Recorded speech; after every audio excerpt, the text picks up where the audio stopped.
চালক ছাড়া নৌকা চলে না, মাঝি ছাড়া মুমিন হৃদয় শান্তি লাগে না, ঈমানওয়ালাদের শান্তি লাগে না, শান্তি লাগে শুধু ইল্লাল্লাহ, লা ইলাহা ইল্লাল্লাহ, লা ইলাহা ইল্লাল্লাহ, লা ইলাহা ইল্লাল্লাহু মুহাম্মাদুর রাসূলুল্লাহ সাল্লাল্লাহু আলাইহি সাল্লাম। কালিমা পড়লে ভালো লাগে? জোরে বলেন, ভালো লাগে? হ্যাঁ, যাদের কালিমা পড়তে ভালো লাগে, যাদের কোরআন শুনলে ভালো লাগে, যাদের উলামায়ে কেরামের বয়ান শুনলে ভালো লাগে, মনে করবেন আপনার দিলের মধ্যে আল্লাহ প্রশান্তি দান করেছে, আপনার দিলকে আল্লাহ পছন্দ করে, আপনার দিলকে আল্লাহ ভালোবাসে। এ মুমিন মুসলমান ভালো করে মনে রাখবেন, 100 বছর আগে আমি হুজুর ছিলাম না, আপনারা কেউ 100 বছর আগে ছিলেন না। এমন একটা সময় আসবে, আজকে থেকে 200 বছর পর এই জমিন জমিনের জায়গায় পড়ে থাকবে, দুনিয়া দুনিয়ার গতিতে থাকবে, কিন্তু আমি মুহিত থাকবো না, আপনি আব্দুল সাত্তার থাকবেন না, আব্দুর রহমান আপনি থাকবেন না। আপনাকে আমাকে এই দুনিয়ার মায়া ত্যাগ করে অন্ধকার কবরের মধ্যে যেতে হবে।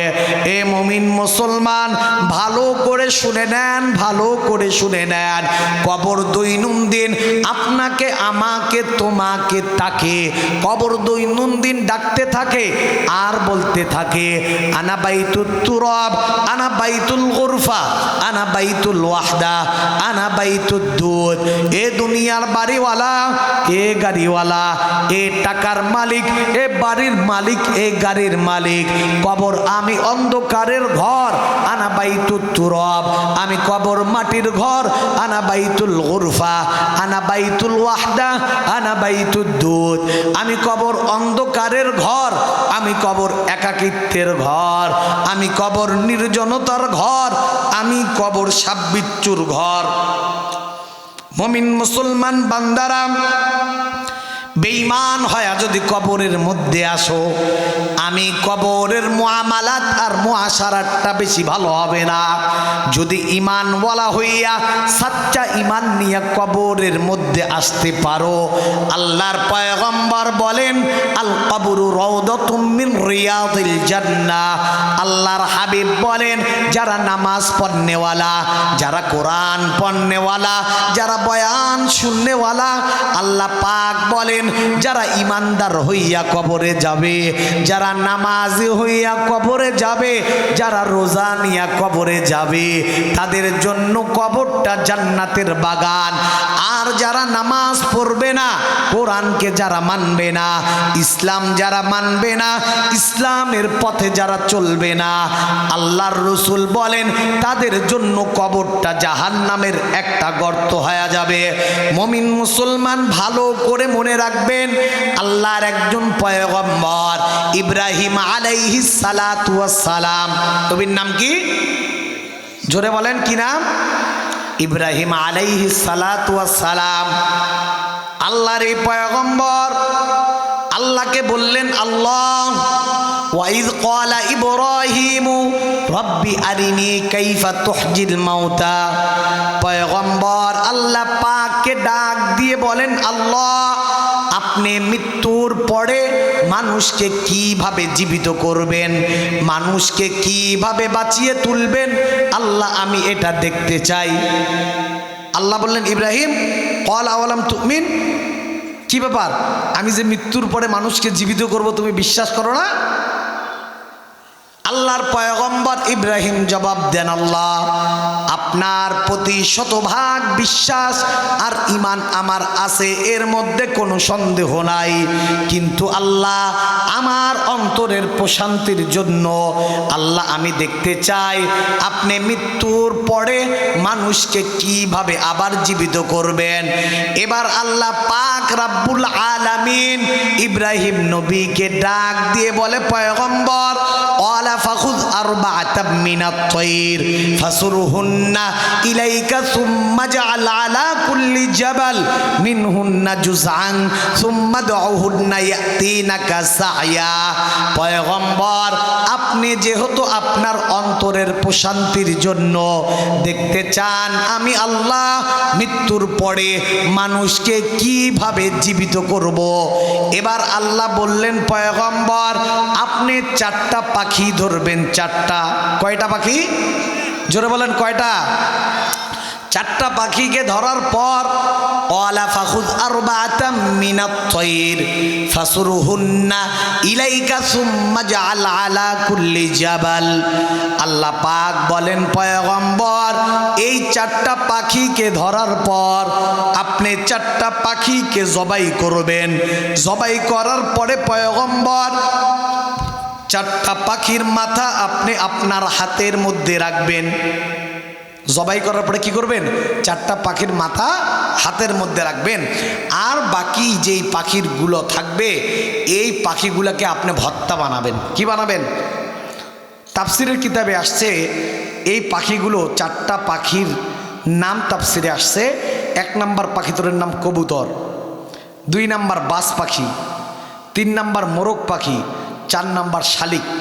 এই 4টা পাখিকে আপনি জবাই করে মাথাগুলো হাতের মধ্যে রাখবেন, গোস্তগুলাকে ভর্তা করবেন। ক্বালা ফাখুয আরবাআতাম মিনাত তায়র ফাসুরহুন্না ইলাইকা সুম্মা জাআল আলা কুল্লি জাবালিন মিনহুন্না জুজআ। এবার আল্লাহ বলেন পয়গম্বর আপনি পাখির গোস্তগুলাকে বিভিন্ন জায়গার মধ্যে ছড়িয়ে ছিটিয়ে দিবেন। পয়গম্বর আপনি জানেন না কোন পাখির গোস্ত কোন পাখির সঙ্গে মিশ্রিত। আচ্ছা বোঝা যাবে কি বলেন তো? বোঝা যাবে? বোঝা যাবে না। ক্বালা ফাখুয আরবাআতাম মিনাত তায়র ফাসুরহুন্না ইলাইকা সুম্মা জাআল আলা কুল্লি জাবাল মিনহুন্না জুজআন সুম্মা দুহুন্না ইয়াতিনাকা সায়া। আল্লাহ বলেন পয়গম্বর তাফসীরের কিতাবের মধ্যে পাওয়া যায় কোন কিতাবের মধ্যে 5টা পাহাড়, কোন কিতাবের মধ্যে 3টা পাহাড়, কোন কিতাবের মধ্যে 7টা পাহাড়ের মধ্যে আপনি পাখির গোস্তগুলোকে ছড়িয়ে ছিটিয়ে রাখবেন। এরপরে পয়গম্বর আপনি কবুতরের নাম ধরে ডাক দিবেন, বাজ পাখির নাম ধরে ডাক দিবেন, শালিক পাখির নাম ধরে আপনি পয়গম্বর ডাক দিবেন। এবার পয়গম্বর পাখির গোস্তগুলাকে চতুর্দিকে ছড়াইয়া ছিটাইয়া দেয়। এবার পয়গম্বর কবুতরের নাম ধরে ডাক দেয়, বাজ পাখির নাম ধরে ডাক দেয়, শালিক পাখির নাম ধরে ডাক দেয়। এবার পয়গম্বর ডাক দেওয়ার সঙ্গে সঙ্গে ওই পাখির গোস্তগুলা আল্লাহর কুদরতের মাধ্যমে উইরা উইরা ওই যে 4টা পাখির মাথা হাতের মধ্যে ওই জায়গার মধ্যে একত্রিত হয়ে যায়। পাখিগুলাকে আল্লাহ আবার জীবিত বানাইলেন। আল্লাহ বলেন ওয়ালাম আন্নাল্লাহা আজিজুন হাকিম, সমস্ত ক্ষমতার মালিক একমাত্র আমি আল্লাহ। আসমান বানাইলাম, জমিন বানাইলাম, চন্দ্র সূর্য সব কিছু বানাইলাম, কিন্তু আমার বান্দা বান্দিগুলা কেন জানি আমি আল্লাহকে মানতে চায় না। বাল তুসিরুনাল হায়াতাদ দুনিয়া, দুনিয়ার ক্ষণস্থায়ী জিন্দেগিকে প্রাধান্য দেয়, অথচ ওয়ামাল হায়াতুদ দুনিয়া ইল্লা মাতাউল গুরুর, যেই দুনিয়ার দাম আমি আল্লাহর কাছে নাই, যেই দুনিয়াকে বানানোর পর আমি আল্লাহ একটিবারের জন্যও দুনিয়ার দিকে ফিরে তাকাই নাই রে মুসলমান। দুনিয়ার মধ্যে যদি মশা মাছির পাখার মতো আমি আল্লাহ এই দুনিয়াকে দাম দিতাম, তাইলে দুনিয়ার কোনো কাফের মুশরিক বেঈমানদেরকে এক ঢোক পানি আমি আল্লাহ পান করাইতাম না। সকালবেলা নামাজিও নাস্তা খায়, বেনামাজিও নাস্তা খায়, গুনাহগারেও নাস্তা খায়, খায়, বেগুনাহগার মাসুম নাস্তা খায়। এ পয়গম্বর, আপনি আমার বান্দা বান্দীদেরকে বলে দেন তারা কি দেখে না? এই যে কালো কালো রাতকে আমি আল্লাহ ফটফটা সাদা পরিণত করে দেই, রাতকে পরিণত করি দিনে, একমাত্র আমি আল্লাহ। দিনকে কালো কালো রাতে পরিণত করি আমি আল্লাহ। আমি আল্লাহ যদি একবার বলি আজকে সূর্য উঠবে না, আজকে সকাল হবে না, দুনিয়ার কোনো রাজা নাই, বাদশা নাই, এমপি নাই, মন্ত্রী নাই, কোনো ব্যক্তি এই সকাল করতে পারবে না। বান্দা, শুধু তাই নয়, তোমরা যে তোমাদের গবাদি পশু পাখিগুলাকে লালন পালন করো, এই গবাদি পশু থেকে যে দুধকে তোমরা দহন করো, দুধের মধ্যে কোনো চনার সিটা নাই। তোমরা তোমাদের গাভীগুলাকে খড় খাওয়াও, ভুসি খাওয়াও, ঘাস খাওয়াও, এরপরেও কোনো দিন দুধের ভিতর থেকে একটা খড়ের কুটা খুঁজে পাবা না, একটা চনা খুঁজে পাবা না। এই দুধের মধ্যে কোনো ঘাসের খুঁটা নাই। এটা আমি আল্লাহর কুদরত বান্দা, কেন তোমরা বুঝতে চাও না? অথচ সাহাবায়ে কেরাম দ্বীনের জন্য কি পরিমাণের কষ্ট করলেন, সাহাবায়ে কেরাম ঈমান আনলেন, সাহাবায়ে কেরাম দ্বীনের দাওয়াত দিলেন। খেয়ে না খেয়ে সাহাবায়ে কেরাম এই জমিনের মধ্যে দ্বীনকে প্রতিষ্ঠিত করলেন। ভাইরা আমার, ভালো করে মনে রাখবেন, আপনি আর আমি এই দুনিয়ার মধ্যে আছি, একদিন আমরা কেউ এই দুনিয়ার মধ্যে থাকবো না। সাহাবায়ে কেরাম রাদিয়াল্লাহু তাআলা আনহু আজমাইন দ্বীনের জন্যে কি পরিমাণের কষ্ট করলেন। আপনারা সবাই নামে চিনেন বেলাল রাদিয়াল্লাহু তাআলা আনহু, কি পরিমাণের ঈমান। এই বেলাল মক্কা থেকে হাজার হাজার মাইল দূর থেকে বেলাল মদিনার মধ্যে পয়গম্বরের কাছে আসছে। ইসলাম ধর্ম গ্রহণ করার পর বেলাল ছিল গোলাম, কালো হাবশি গোলাম, ঠোঁটটা ছিল মোটা। ভালো করে খেয়াল করে দেখবেন, যেই মানুষগুলার ঠোঁটটা একটু মোটা, দেখতে ভালো লাগে না।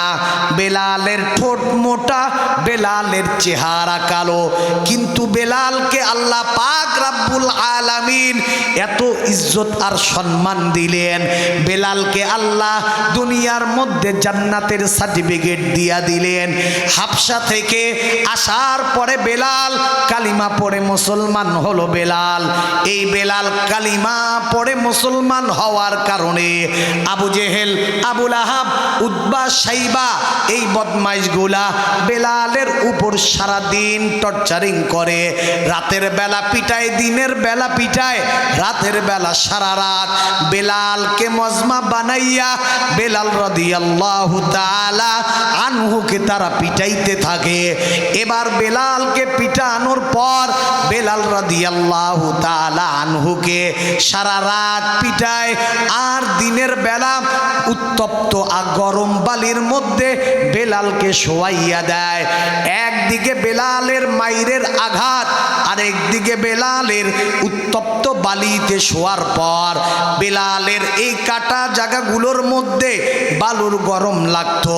হাব্বাব বলেন, বেলালকে আর আমাকে জ্বলন্ত আংরার মধ্যে শোয়াইলো। এ মুমিন মুসলমান, আজকে তুমি দাবি করো মুসলমান, আমি দাবি করি মুসলমান, বাবা মুসলমান, দাদা মুসলমান, নামকে অস্তে আমি মুসলমান। সাহাবায়ে কেরামের রক্ত মাখা দিন দিয়া এই জমিনের মধ্যে ইসলামকে তারা প্রতিষ্ঠিত করলো। এবার বেলাল রাদিয়াল্লাহু তাআলা আনহুকে সারা রাত মক্কার বড় বড় কাফেররা পিটায়। মারতে মারতে মারতে মারতে পিঠিটা এমন করে দেয় বেলালের পিঠের মধ্যে দাগ পড়ে যায়। আর সকালবেলা রৌদ্রের মধ্যে উত্তপ্ত মরুভূমির বালির মধ্যে টানা হেঁচড়া শুরু করে দেয়। আল্লাহর রসুল বলেন, পয়গম্বর বলেন, এ আমার বেলালকে খেয়ে আসো, আমার বেলালকে মুক্ত করে দিবা, আমার বেলালকে আজাদ হাত দিয়া দিবা, কে বলো বেলালকে তোমরা ছেড়ে দিবা। এবার বেলালকে মারে, আর বেলাল বলে আহাদ আহাদ, একমাত্র আল্লাহ এক, আল্লাহ ছাড়া কোনো ইলাহ নাই, আল্লাহ ছাড়া কোনো মালিক নাই। জীবন গেলে যাবে, মরে গেলে যাব, আমি আল্লাহকে ছাড়বো না, আল্লাহকে আমি ছাড়তে পারবো না। এবার বেলালের এইরকম আত্মনাদ দেখে পয়গম্বর চোখের পানি ছেড়ে কান্না করে বলে, আল্লাহ আমার বেলাল রে তুমি বাঁচাইয়া দাও। সাহাবায়ে কেরামকে বলল, ও সাহাবাদের দল, তোমাদের মধ্যে কে এমন আছো যারা বেলালকে ক্রয় করবা? যারা বেলালকে ক্রয় করে আমার বেলালকে তোমরা আজাদ করে দিবা। এবার বেলালে হাবশি রাদিয়াল্লাহু তাআলা আনহু আজমাইনকে সাহাবায়ে কেরাম তাকে আজাদ করে দিলেন। আজাদ করার পর বেলাল পয়গম্বরের কাছে এসে বললেন, পয়গম্বর এই দিন মানতে যায়া, এই দিনকে প্রতিষ্ঠিত করতে যায়া আমাকে এত পরিমাণ নির্যাতন সহ্য করতে হয়েছে। কাফের মুশরিক বেঈমানরা রাতের বেলা আমাকে মারছে, দিনের বেলা আমাকে উত্তপ্ত আংরার মধ্যে শোয়া রাখছে। মুসলমান চিন্তা করেন, খাব্বাব রাদিয়াল্লাহু তাআলা আনহু আজমাইন, এই খাব্বাব রাদিয়াল্লাহু তাআলা আনহুর পিঠের এক পাশের চামড়া গোস্ত নাই। আল্লাহর রাসূল দেখার পরে বললেন, খাব্বাব তোমার এই জায়গার মধ্যে কি হয়েছিল? এবার খাব্বাব রাদিয়াল্লাহু তাআলা আনহু বলেন, ইয়া রাসূলুল্লাহ, ইয়া হাবিবাল্লাহ, আমি ইসলাম ধর্ম গ্রহণ করার কারণে মক্কার বড় বড় কাফের মুশরিক বেঈমানগুলা আমাকে সারা রাত অত্যাচার করত, আর দিনের বেলা জ্বলন্ত কয়লার মধ্যে আমাকে নিয়ে টানা হেঁচড়া করত। চিন্তা করেন মুমিন মুসলমান, গোশত চর্বি গলে গলে, খাব্বাব বলেন আমার গোশত আর চর্বিগুলা গলে গলে জ্বলন্ত কয়লার আগুনগুলা নিভিয়ে যাইতো। কি পরিমাণের কষ্ট তাদেরকে দিয়েছে। এই বেলাল আল্লাহর কাছে কত দামি হইল। মক্কা বিজয় হওয়ার পর মক্কার সমস্ত সাহাবীরা বলে, এ মুমিন মুসলমান ভালো করে মনে রাখবেন বেলালের কি কদর। বেলালকে এবার তারা বলে, বেলাল রাদিয়াল্লাহু তাআলা আনহুর কণ্ঠটা মোটা, আজান শুনতে ভালো শোনা যায় না। তারা সিদ্ধান্ত নিলেন আমরা একজন দামি মুয়াজ্জিন ঠিক করব। তারা চিন্তা করলেন আমরা এমন একজন মুয়াজ্জিনকে বানাবো, যেই মুয়াজ্জিন আজান দিবে, সুমধুর কণ্ঠে আজান দিবে, তার আজান শুনে আমরা নামাজে একত্রিত হব। আগামীকাল থেকে বেলাল আর আজান দিবে না, বেলালের আজান আর আমরা শুনতে চাই না। এবার তারা পয়গম্বরকে বললেন, পয়গম্বর তাদের কথায় কোনো জবাব দিলেন না, বেলালকে তারা জানাইলেন না। এবার ফজরের সময় বেলাল আজান দিতে আসে না।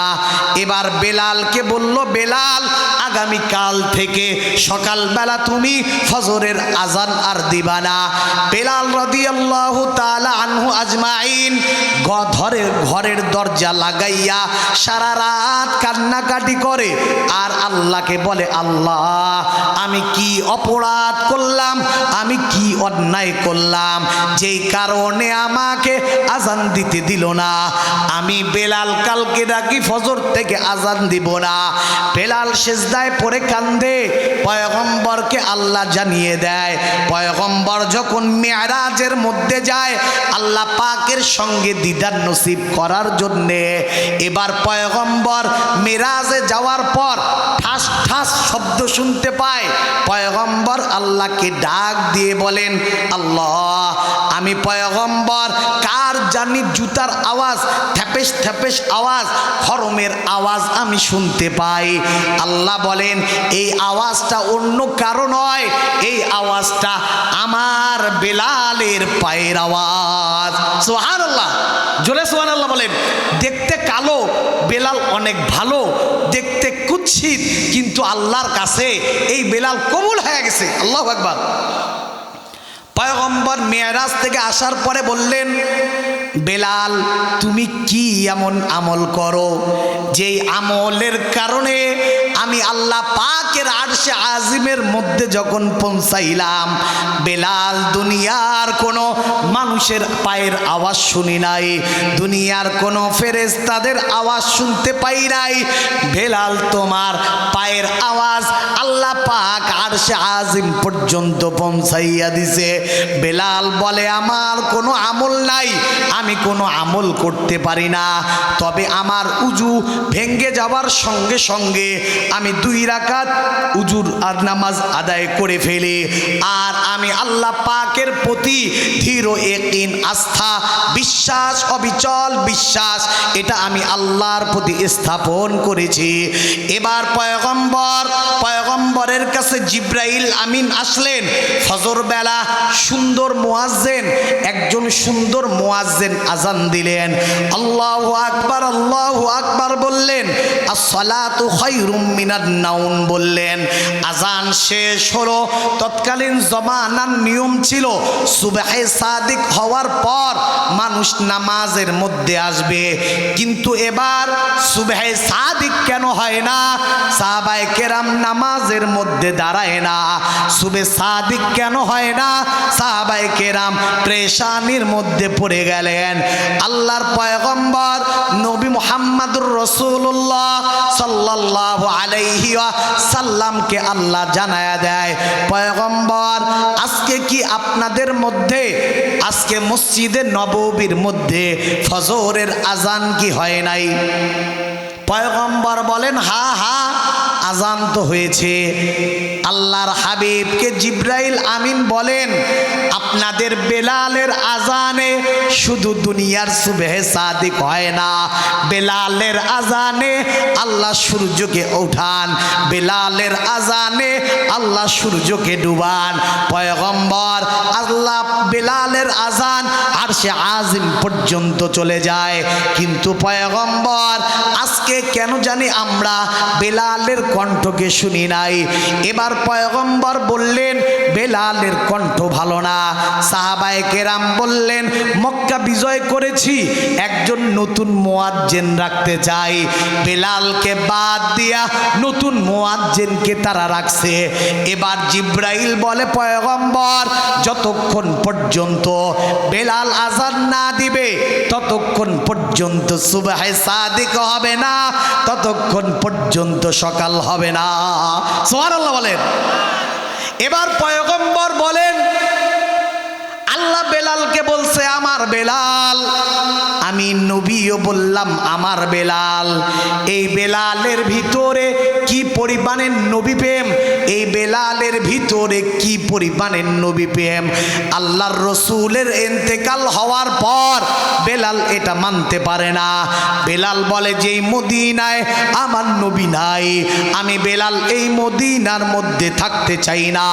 যেই মদিনার মধ্যে পয়গম্বর আসবেন না এই মদিনায় আমি বেলাল থাকবো না। নবীজির ইন্তেকালের পর মানুষ মদিনার মধ্যে আসে, আর নবীর ইন্তেকালের পর বেলাল মদিনা ছেড়ে মদিনার বাইরে চলে যায়। বেলাল বলে যেই মদিনার মধ্যে আমি আগে আগে হাঁটতাম, পিছনে পয়গম্বরকে পাইতাম, আমি পয়গম্বরের পথের কাঁটাগুলো সরাইয়া দিতাম, আমি পয়গম্বরের রাস্তা পরিষ্কার করতাম, ওই পয়গম্বর দুনিয়ার মধ্যে নাই, আমি বেলালের মদিনায় থাকার কোনো অধিকার নাই। এবার বেলাল পয়গম্বরের রওজা ছেড়ে বেলাল বিরহ বেদনায় দূরে চলে যায়। বেলালকে আর পাওয়া যায় না, বেলালকে কেউ দেখে না, বেলালের সন্ধান কেউ পায় না, বেলালকে কোনো জায়গায় খুঁজে পাওয়া যায় না। এবার 6 মাস পরে বেলাল স্বপ্নে দেখে আল্লাহর রসুল বলেন বেলাল তুই আমার মদিনা ছেড়ে আমি নবীজির রওজা ছেড়ে কোন জায়গার মধ্যে গেলি বেলাল? বেলাল তুমি একটু আমি নবী পয়গম্বরের কবরের কাছে আসো। বেলাল তোমাকে আমি নবীর বড় দেখতে মন চায়, বেলাল তোমার কণ্ঠটা আমার শুনতে বড় মন চায়, বেলাল তোমাকে আমার দেখতে বড় মন চায়, বেলাল তুমি মদিনার মধ্যে আসো। এবার বেলাল রাদিয়াল্লাহু তাআলা আনহু আজমাইন আল্লাহর পয়গম্বর বেলালকে আসার জন্য বললেন। বেলাল সঙ্গে সঙ্গে মদিনার মধ্যে রওনা হয়ে যায়। দীর্ঘদিন পরে মদিনাবাসী বেলালকে দেখার পর এবার সবাই চিৎকার শুরু করে দিল। বাচ্চারা পর্যন্ত, মহিলারা পর্যন্ত বলে, এ বেলালকে দেখা যায় মনে হয় পয়গম্বর আসছে, আল্লাহু আকবার। কারণ বেলাল আগে আগে হাঁটতো, পয়গম্বর পিছে যায় থাকতো। এবার তারা বলে, বেলাল যেহেতু মদিনায় আসছে মনে হয় রহমাতুল লিল আলামিন সরকারে দু আলম মদিনার মধ্যে আসছে। বেলালকে দেখার পর ছোট ছোট যুবকগুলা দৌড়াইয়া বেলালের কাছে আসে। এবার বেলালকে বলে, বেলাল তুমি আজান দাও। বেলাল তোমার আজান বড় শুনবার মন চায়। বেলাল তুমি আজান দাও, বেলাল তুমি আজান দাও। এবার বেলাল বলে, যেই মদিনার মধ্যে পয়গম্বর নাই, আমি আজান দিলে পয়গম্বর আমার আজান শুনে নামাজে আসতেন। যেই পয়গম্বর দুনিয়ার মধ্যে নাই, আমি বেলাল আজান দিতে পারবো না। আমি বেলালের জবান দিয়ে আজান বের হবে না, আমি বেলাল আজান দিতে পারবো না। এবার আল্লাহর রসুলের কলিজার টুকরা হাসান হুসাইনকে ডাকার কথা বলে। তারা বলে, বেলাল তোমাদের কারো কথা শুনবে না। বেলাল হয়তো হাসান হুসাইন আল্লাহর রসুলের কলিজার টুকরা নাতিদের কথা শুনবে। এবার হাসান হুসাইনকে বলা হয়। হাসান হুসাইনকে দেখার সঙ্গে সঙ্গে বেলাল চিৎকার দিয়ে অজ্ঞান হয়ে যায়। হাসান হুসাইনের চেহারার মধ্যে আল্লাহর রসুলের ছাপ দেখা যায়। এবার বেলালকে হাসান হুসাইন বলে, বেলাল তুমি আজান দাও, তোমার আজান বড় শুনতে মন চায়। তুমি আজান দিলে মনে হয় মক্কা মদিনাবাসী আবার তারা প্রাণ ফিরে পাবে রে বেলাল। বেলাল তুমি আজান দাও, বেলাল তুমি আজান দাও। এবার বেলাল হাসান হুসাইনের কথা শোনার পর বেলাল আজান দেয়া শুরু করে।